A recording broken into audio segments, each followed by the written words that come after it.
Okay, ladies, here go a quick little video to show you how to pimp them email signatures out so that you can stand aside from your competitors.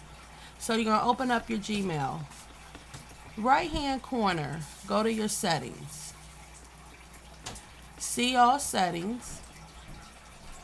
We're going to scroll down till we see signatures.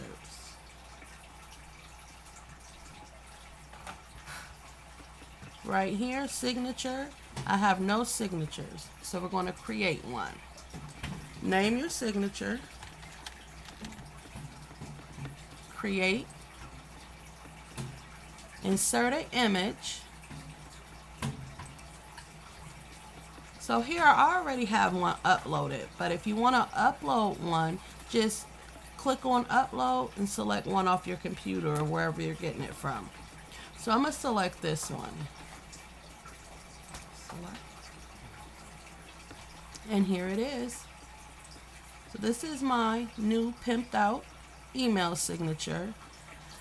So go down to your signature defaults and tell Gmail when to send your email signature. So I'm going to send mine when I send out new emails, and also when I send out replies.